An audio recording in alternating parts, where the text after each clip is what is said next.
US-made GBU-39 small-diameter bomb was recovered mostly intact in Beirut after an Israeli strike.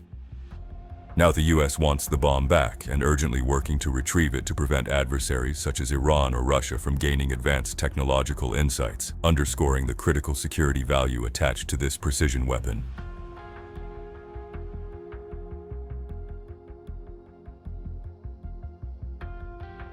The Minister of Foreign Affairs of the Republic of Estonia states that the EU's message is unmistakable. Russia will pay for its aggression. 210 billion euros in frozen Russian assets will remain locked until Moscow ends its war and compensates Ukraine. Europe stands firmly with Ukraine, unwavering, united, and determined to ensure accountability for the destruction inflicted.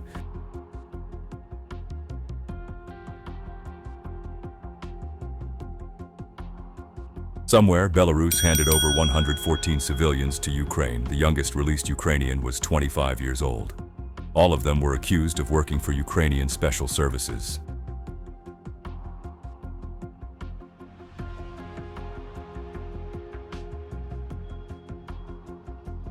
Drones of Security Service of Ukraine once again hit Russian oil production platforms in the Caspian Sea. Long-range drones of the SBU's Alpha Special Operations Center successfully attacked the Filanovsky oil production platform for the second time this week. In addition, another platform, the Korchagin platform, was hit.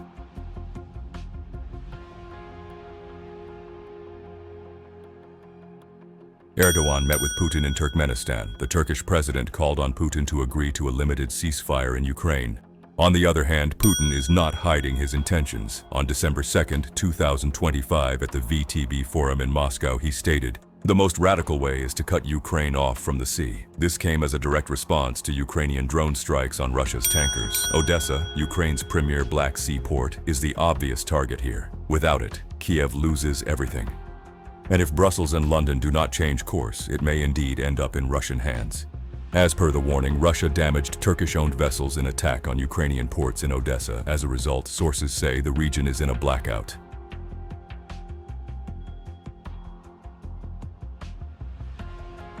Elsewhere, Thai airstrike hits a former casino in Cambodia. The building had been converted into a Cambodian military command center and drone control site.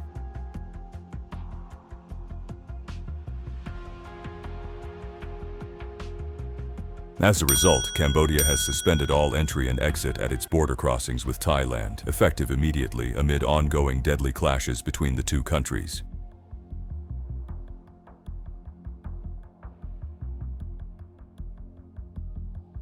Trump had very good conversation with the Prime Minister of Thailand and that of Cambodia concerning the very unfortunate reawakening of their long-running war. They have agreed to cease all shooting effective and go back to the original peace accord made in the past and still stands.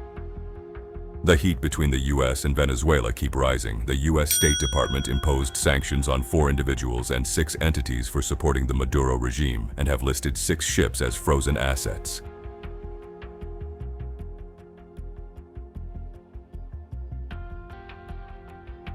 In Venezuela, Pedrino Lopez, the 4-star general currently serving as the Minister of Defense, warns the United States intends to return young Americans in sacks, black bags, and urns. They intend to wage war in Latin America and the Caribbean. We continue to call for peace from here. On the other hand, US forces intercepted and seized a sanctioned oil tanker off the coast of Venezuela, recently in escalation.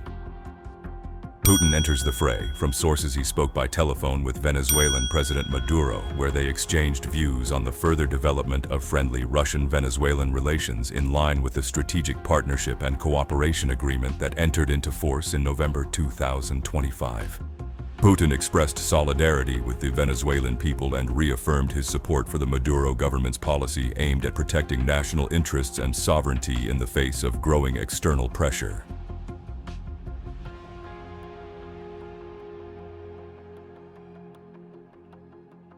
In Oslo, there was protest, and Maduro has thanked the protesters who were against the awarding of the Nobel Prize to Maria Corina Machado, the opposition leader in Venezuela.